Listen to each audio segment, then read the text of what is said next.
हमारा क्षेत्र आइडल आंगन आज हो गया पवित्र। मुनिवर के पावन चरण कमल करने आए हैं प्रमाद हमारा धूमिल।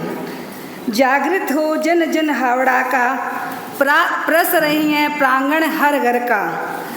कृतज्ञ है मुनिवर हमारा कण कण, निरजरित हो रहे हैं मानो करम क्षण क्षण। स्वागतम स्वागतम मुनिवर स्वागतम।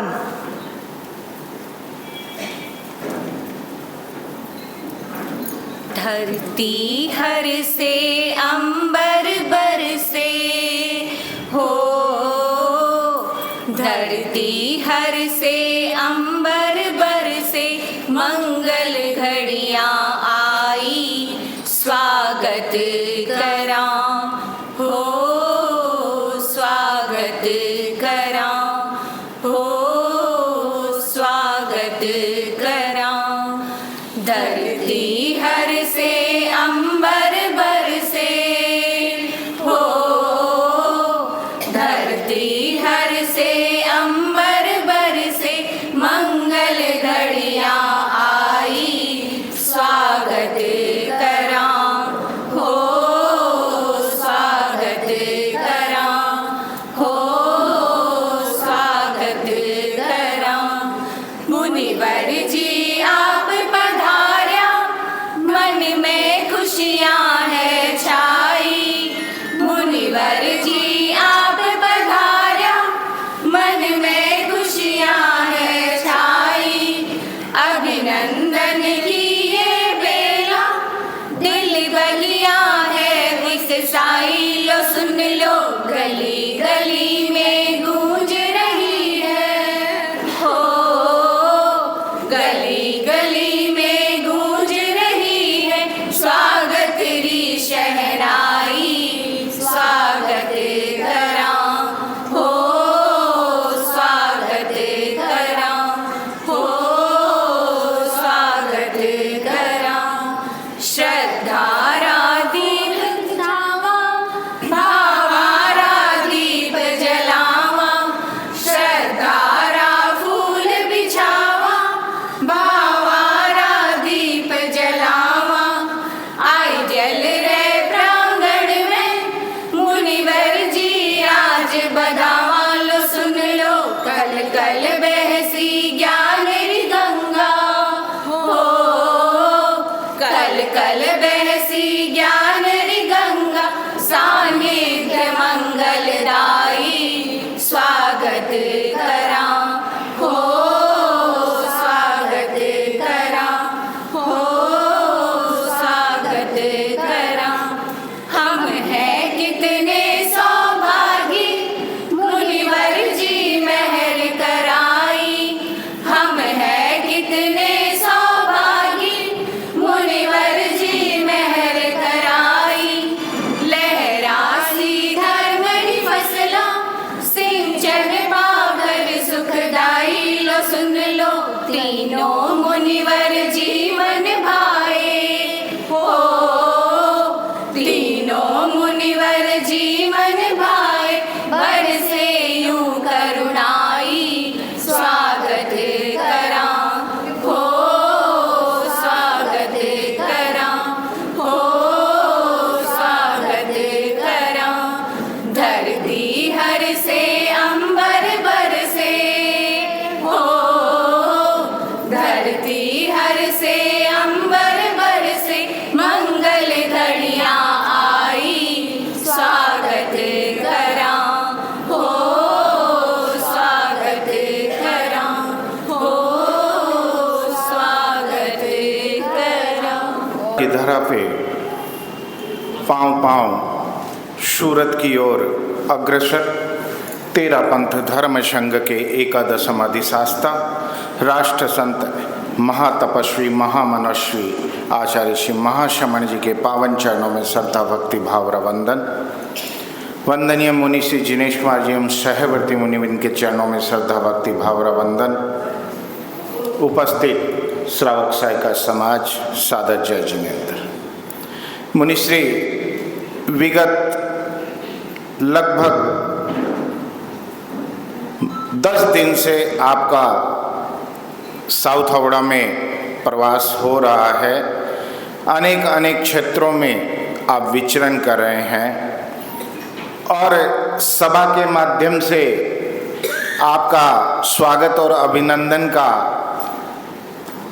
प्रत्येक दिन मौका मिल रहा है। पर मुनिश्री, आज कुछ अलग हर्ष है, अलग अपार है कि आप मारे खुद रे घर के मायने पधार्या। बिया तो पूरा साउथ हावड़ो मारो है। एक दायित्व की दृष्टि से मंत्री होने रे कारण पूरा साउथ हावड़ो मारे क्षेत्र है, मारो दायित्व है, मारो घर है। पर वो मारो विशेष जगह में रेहू हूँ, बड़ा आप रो पदार्पण हुयो है। मैं आप रो स्वागत करूँ हूँ, अभिनंदन करूँ हूँ। संपूर्ण पूरे आइडियल परिवार की तरफ से, पूरा आइडियल का जैन परिवार की तरफ से, पूरा आइडियल का तेरापंथ परिवार की तरफ से आप रो विशेष रूप से ये आइडियल के मायने जो आप 2 दिन का प्रवास दिया, इरे खातर आप रो विशेष स्वागत, अभिनंदन और बहुत बहुत कृतज्ञता कि आप ये क्षेत्र ने 2 दिन प्रदान करया। साथ ही साथ आइडियल का जिता भी अडे रहवासी आज उपस्थित है। बात सगला ने भी मारो विशेष तौर से आह्वान है कि ये 2 दिन को प्रवास जो है बहुत मुश्किल से मिलो है। इको जितो दही को बिलौणो करके मक्खन निकालने में जितो निकाल सको, बे इस समय के मायने 3-4 टाइम के मायने मुनिषी की सेवा, दर्शन, आराधना करके और ज़्यादा से ज़्यादा आप रो धर्म लाभ लेवोगा। साथ ही साथ मुनिश्री को 15 तारीख ने विशेष रूप से साउथ हावड़ा में प्रवेश को भव्य कार्यक्रम है। तो आज समझ लो मुनिश्री थाने सगला ने नूंतो देन ने भी आ गया है। तो अब थे कोई बाकी मतरिया ना आने से प्रवेश के जुलूस के महीने विशेष तौर पर मेरो निवेदन है कि सब कुछ काम बाद में है, लेकिन घर का बच्चा जका स्कूल जावे बिना छोड़ और बाकी कोई नहीं रहे। खाली बारी बारी छुट्टी मुनिश्री देई है, बाकी कोई वंचित नहीं रहे। प्रवेश के जुलूस में जरूर शो उपस्थित हुए। ओम अरहम। जय जय भिक्षु नमन दीपा कालाल दुलारा। जय जय भिक्षु नमन रोम रोम में भिक्षु बैठ, रोम रोम में भिक्षु बैठ, अंतर में भिक्षु बैठ, अंतर में भिक्षु बैठ, नीव लगाई गहर भिक्षु जग में फैला है उजियारा। जय जय भिक्षु नमन श्रद्धा गहर वीर वचन पर, श्रद्धा गहर वीर वचन पर, गुण रत्नों किठ तुम आगर, कष्ट सहिष्णु समता साधक, सबर तो में मोहन गारा। जय जय भिक्षु नमन सचमुच तुम युग अवतार, सचमुच तुम युग अवतार, मूरत तेरे सबस न्यार, मूरत तेरे सबस न्यार, पग पग मिटत सार, विपदा नाम स्वाम का लगता प्यारा, जय जय भिक्षु नमन हमारा, मंगलकारी भिक्षु स्वामी, मंगलकारी भिक्षु स्वामी, महाउपकार अंतर्यामी,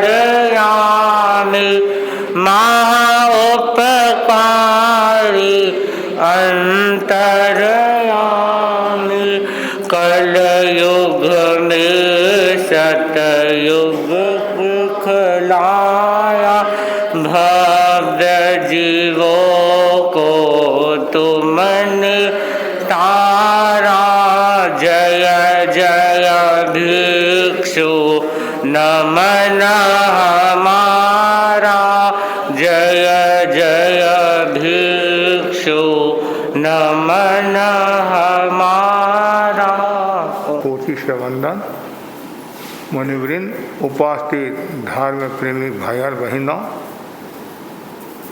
आगम वाणी है, अणिचे खलु भो मणुयान जीविये, कुसग्गे जल बिंदु चंचले।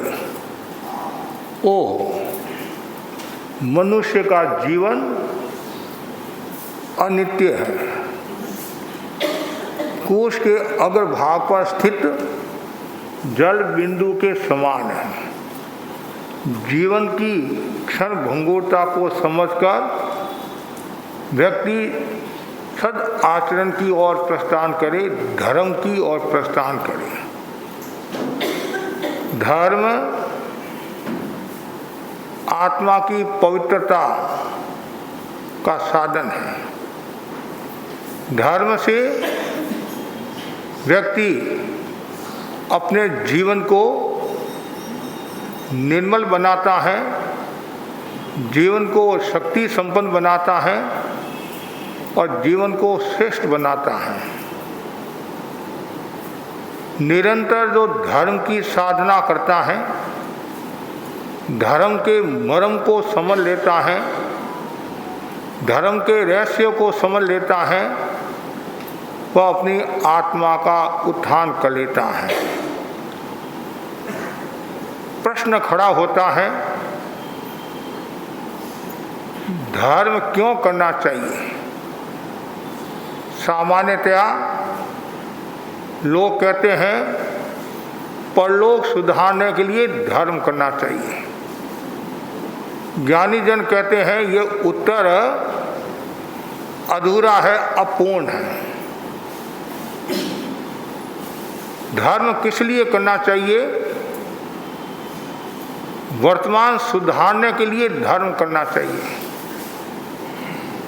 10वें कालिक सूत्र में भी बताया है, ये लोक के लिए धर्म आराधना नहीं करना, परलोक के धर्म के लिए धर्म आराधना नहीं करना, यश कीर्ति के लिए धर्म आराधना नहीं करना, केवल आत्मा की शुद्धि के लिए धर्म आराधना करनी चाहिए, केवल कर्म निजरा के लिए धर्म आराधना करनी चाहिए। धर्म आराधना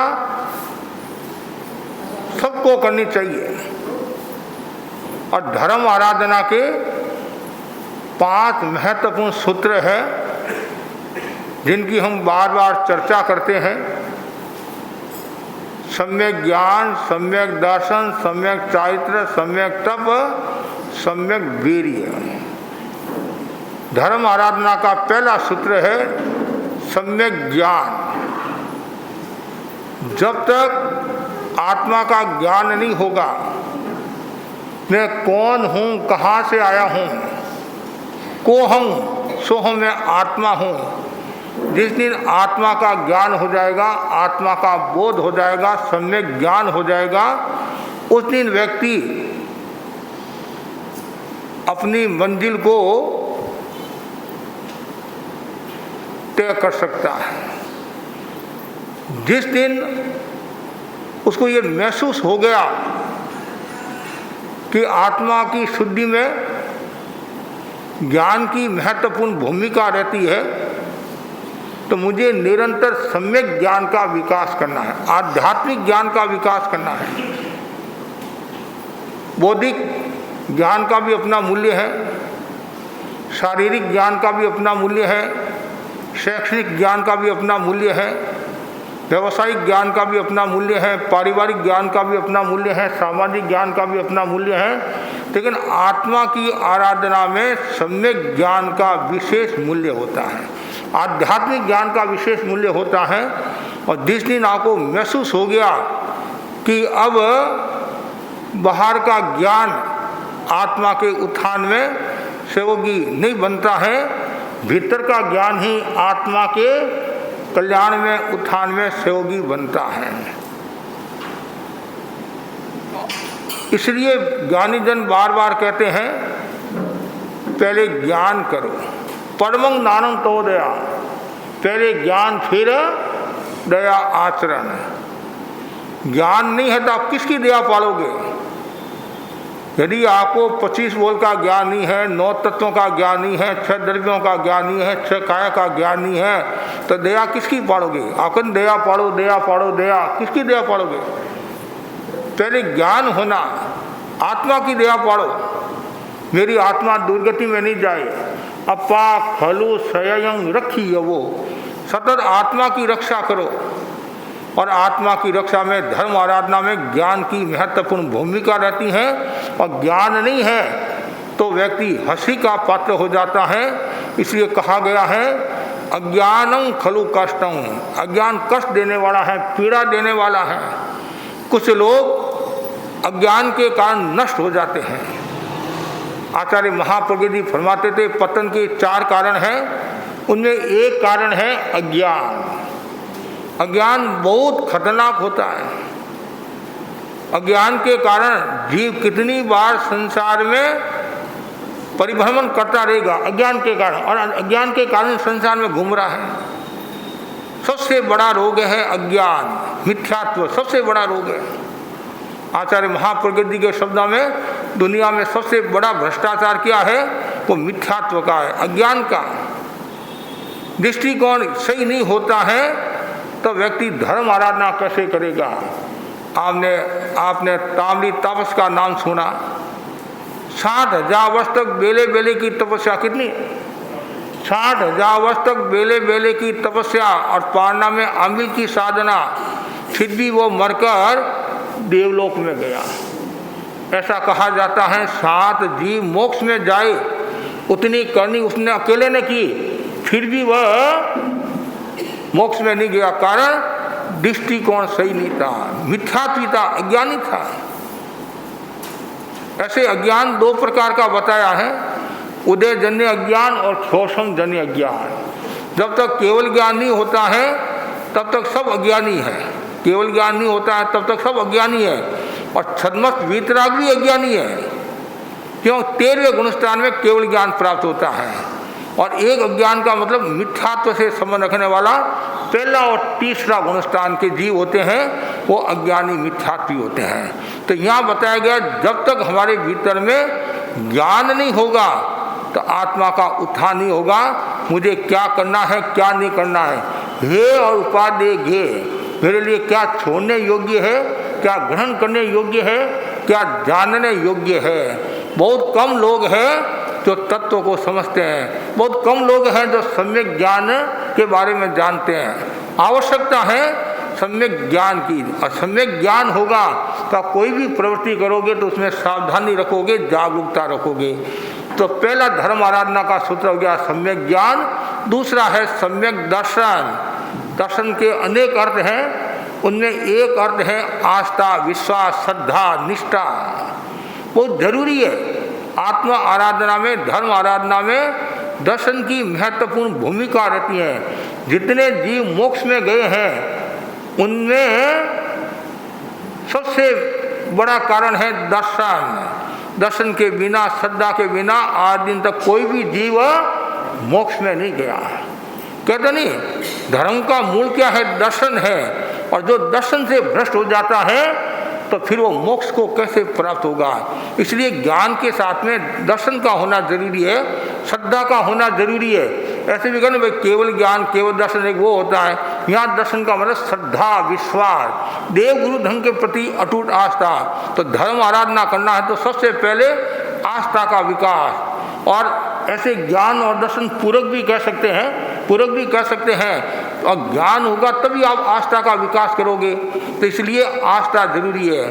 आस्था किसके प्रति? आत्मा के प्रति आस्था, कर्म के प्रति आस्था, और गुरु के प्रति आस्था, धर्म के प्रति आस्था, और देव के प्रति आस्था।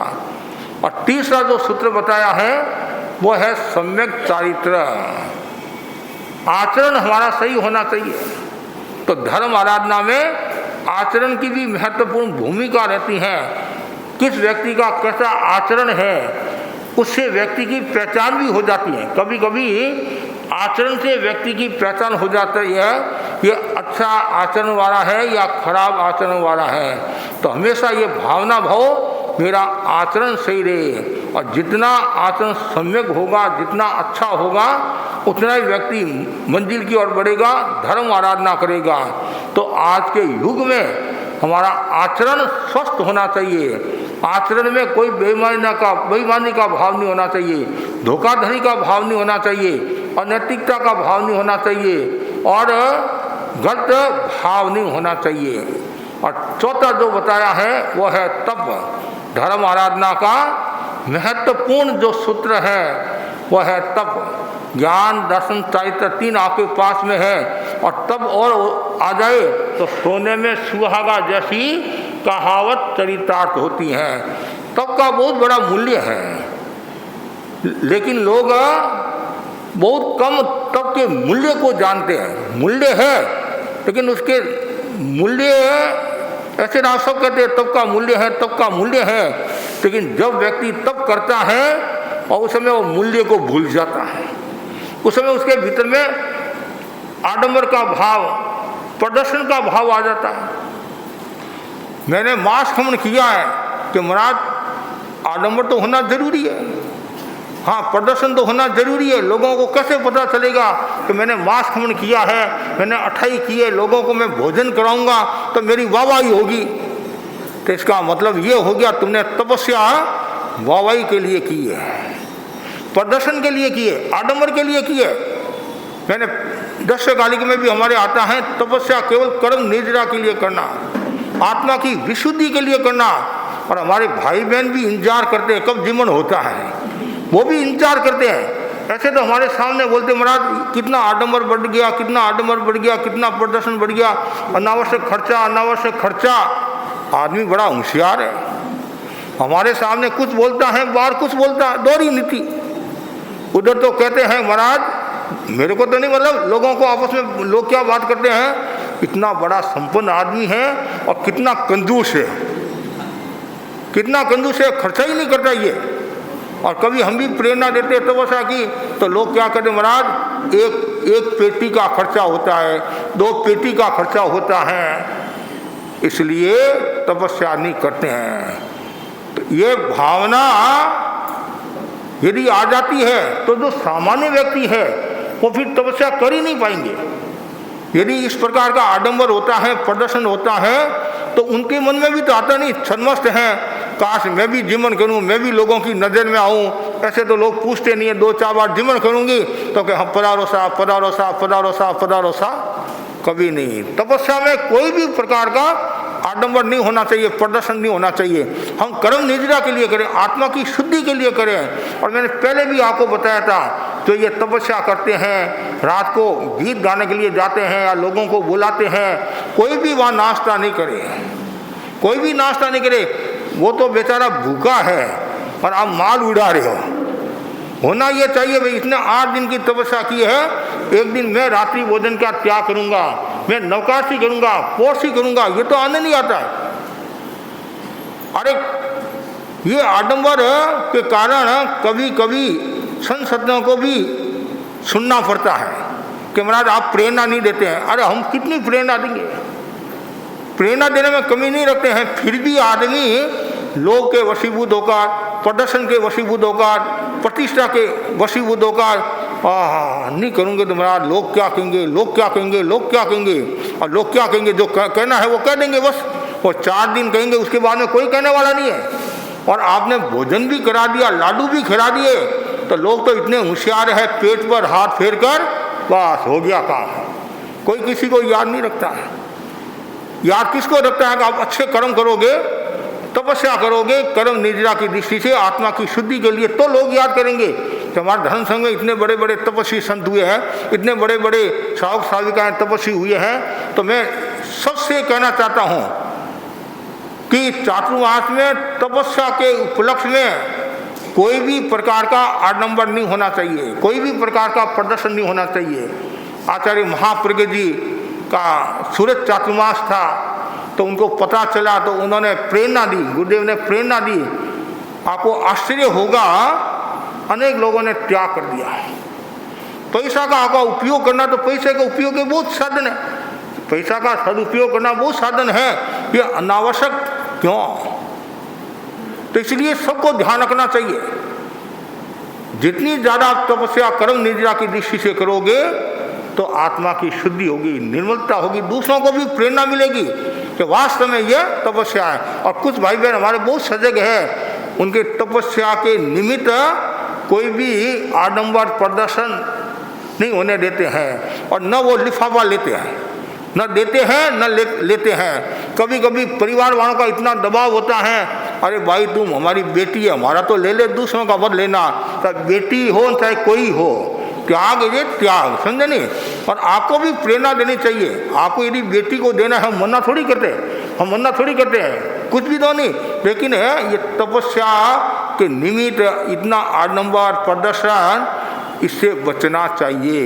ये धर्म आराधना का महत्वपूर्ण सूत्र है। और जितनी ज़्यादा तपस्या करोगे और यदि प्रदर्शन का भाव है, तो जितना आपको लाभ मिलना चाहिए, जितनी आत्मा की शुद्धि होनी चाहिए, वहाँ एक प्रश्न चिन्ह है। प्रश्न चिन्ह हो गया, कैसे शुद्धि होगी? आपके मन में तो प्रदर्शन का भाव है, आडंबर का भाव है। एक तपस्या और भी छोटी छोटी बातों को लेकर भी आडंबर और प्रदर्शन का भाव हो जाता है। जैसे शादी करके आए और पियर वालों ने दहेज दिया, दहेज दिया। आजकल तो मुझे पता नहीं, पहले एक कमरे में सारा मार्च सजाते थे, कमरे में सारा मार्च सजाते थे और गांव के लोगों को बुलाते थे कि मेरे बेटे के ससुराल से ये बहू लेकर आई है, इतना माल लेकर आई है, ऐसा वैसा वो। उसमें उसके पीछे और कोई कारण होगा, कोई कारण होगा। यदि प्रदर्शन का भाव है तब तो अच्छी बात नहीं है, और कोई कारण हो तो पता नहीं कोई कारण है या कोई रीति रिवाज हो कोई। लेकिन मेरे कहना मतलब कोई भी प्रवृत्ति में प्रदर्शन का भाव नहीं होना चाहिए। आज सामायिक करते हो, सामायिक में भी प्रदर्शन का भाव नहीं होना चाहिए, और व्याख्यान में भी प्रदर्शन का भाव नहीं होना चाहिए। केवल निर्दर्शन, बस केवल निर्दर्शन। आत्मा के दर्शन करना है, आत्मा का निरीक्षण करना है। तपस्या किस लिए करते हैं? हम आत्मा के निरीक्षण के लिए करते हैं, धर्म आराधना के लिए तपस्या करते हैं, कर्म काटने के लिए तपस्या करते हैं। और आप तो उल्टे कर्म बांध रहे हो, उल्टे कर्म बांध रहे हो, प्रदर्शन करके, आडंबर करके, हिंसा करके कर्मों का बंधन करे हैं। तो इसलिए आचार्य महासंबंधी भी बार बार फरमाते हैं। आचार्य महासंबंधी ने जसोल चातुर्मास में फरमाया था कि तपस्या के भोज में कोई भी साधु साध्वी गोष्ठी नहीं जाए। तपस्या का जहाँ भोज होता है एक सीमा बना दी। उनके घर के कोई परिवार के सदस्य आए वो अलग बात, वो तो कहाँ जाएंगे। और कोई सूरत से आया, कोई मुंबई से आया, तो वो तो कहाँ जाएगा। अनावश्यक किसी व्यक्ति को नहीं बुलाना चाहिए। उसमें भी एक सीमा की हुई है। मृत्यु भोज में भी एक सीमा है, मृत्यु भोज की भी एक सीमा है। और तपस्या के उपलक्ष्य में जहाँ भी भोज होता है तो वहाँ मुनिराज गोचरी नहीं करे, साध्वी जी गोचरी नहीं, उस स्थान पर गोचरी नहीं करे। ये भी एक हमारा नियम है। तपस्या के उपलक्ष्य में कोई भोज होता है वहाँ तप गोचरी नहीं करना। तो इसलिए भाई बहनों को कहना चाहता हूँ, अनावश्यक खर्चा से बचो, आडंबर प्रदर्शन से बचो। कोई भी प्रकार का आडंबर प्रदर्शन नहीं, निर्दर्शन होना, दर्शन होना आत्मा का निरीक्षण होना।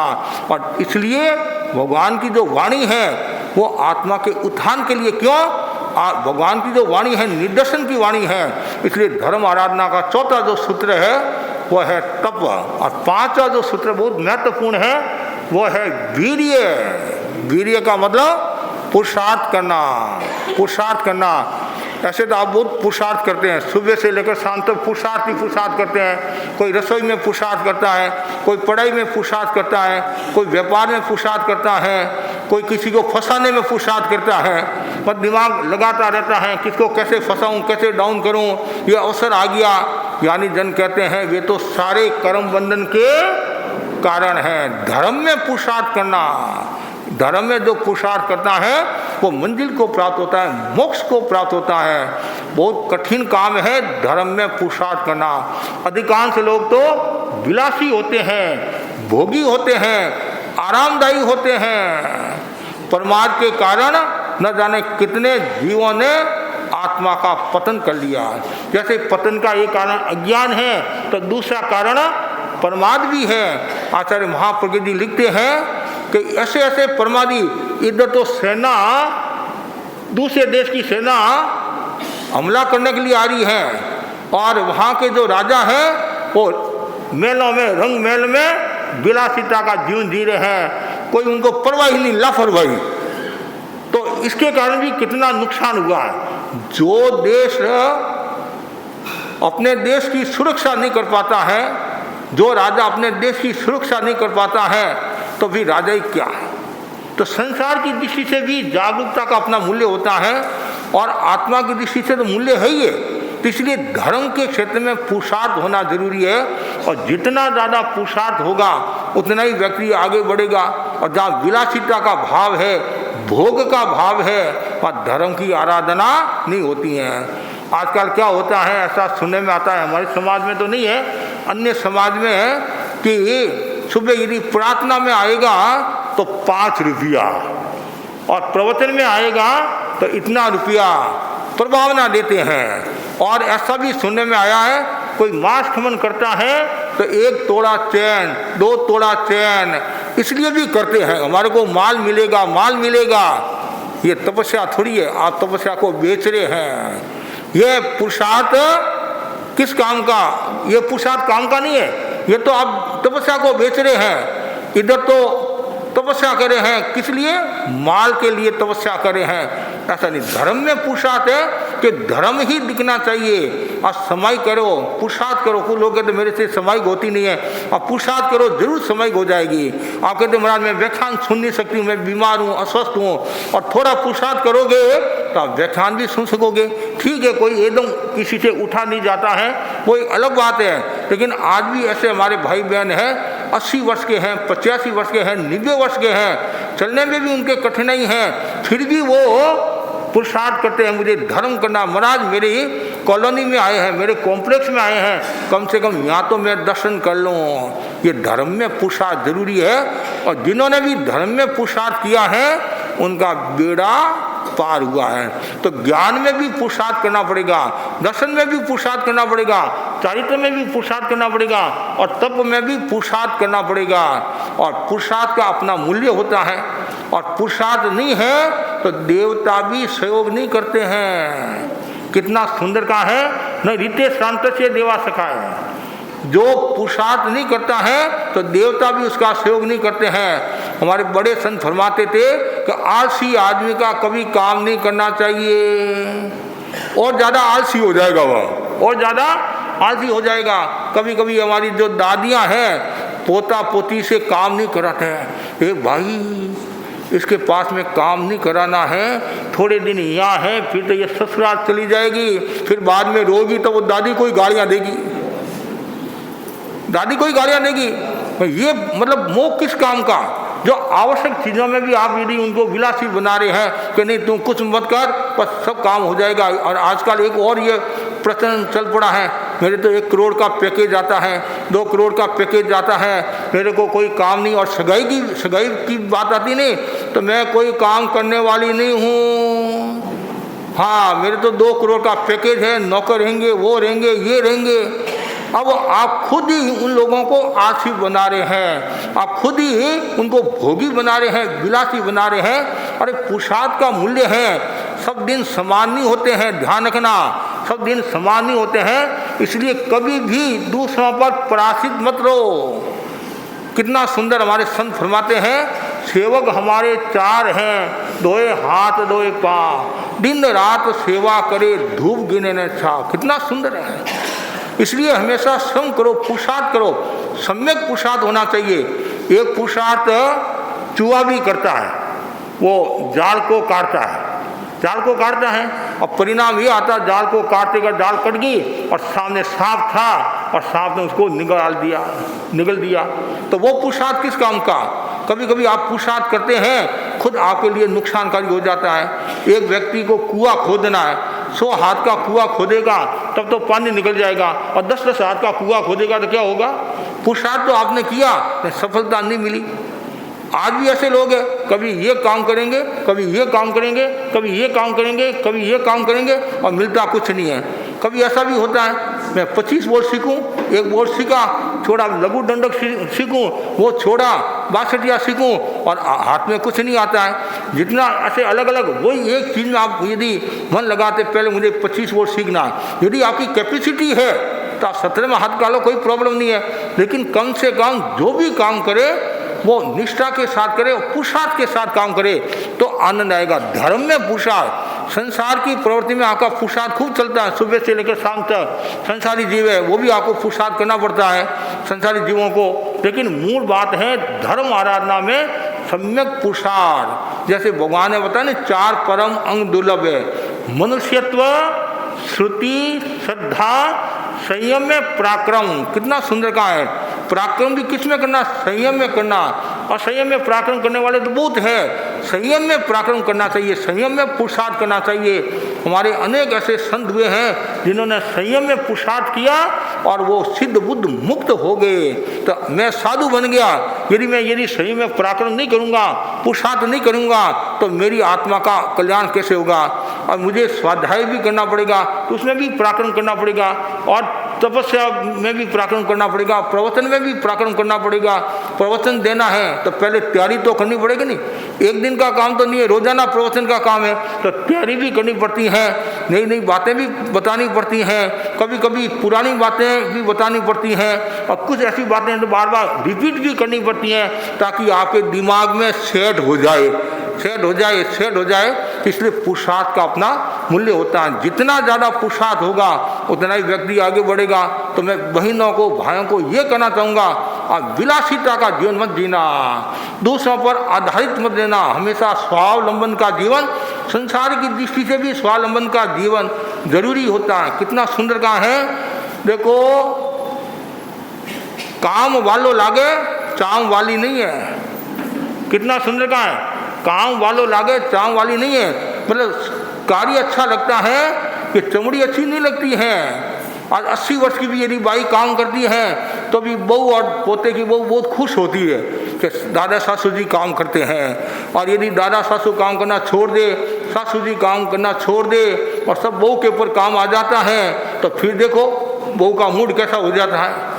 तो इसलिए किसी पर आधारित मत रहो। हमारे साधु संतों के बारे में भी बताया गया है। हमारे पुराने साधु साधु क्या फरमाते थे, मैं मेरी निर्जरा दूसरों को क्यों दूं। कितना सुंदर है, मैं मेरी निर्जरा दूसरों को क्यों दूं।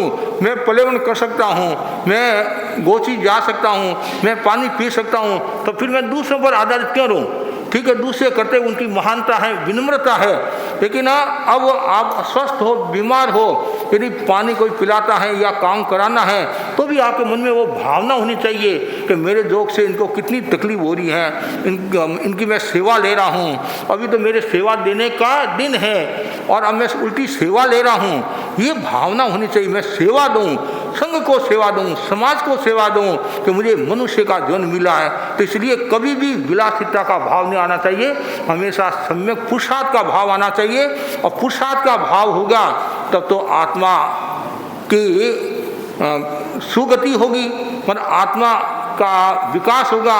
और जहाँ पुरुषार्थ नहीं है, विलासिता का भाव है, वहाँ आत्मा का नुकसान हो जाएगा।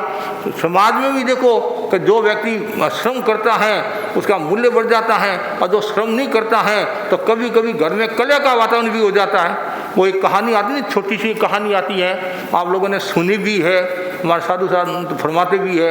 एक बुढ़िया थी, कौन थी? बुढ़िया। इनमें भी कई बुढ़िया हैं। हाँ, बुढ़िया थी, और बुढ़िया के एक लड़का था और प्राय बहनों के ज़्यादा रहता है, भाई की अपेक्षा बहनों के ज़्यादा रहता है। मेरे बहू आ जाए, और बहू आएगी तो मैं सासू बन जाऊंगी, मेरे हाथ पैर दबाएगी, ये कमर दबाएगी, आगे नहीं बोलूँगा, हाथ पैर दबाएगी, मतलब प्राय मन में रहता है। और सासू होती ठरका और आ जाता है, महाराज मैं सासू बन गई हूँ, फिर पोता हो गया, महाराज मैं दादी बन गई हूँ, मैं दादा बन गया हूँ। ज्ञानी जन कहते हैं दादा वादा करो, दादागिरी छोड़ो और सादा जीवन जियो। दादा वादा करो, सादा जीवन जियो और दादागिरी छोड़ो। ऐसे ऐसे हमारे छोटे छोटे बेटे हैं, पोते हैं, वो भी क्या बोलते हैं, दादा सादा जीवन जियो, विलासिता का जीवन मत जियो। कितनी सुंदर है।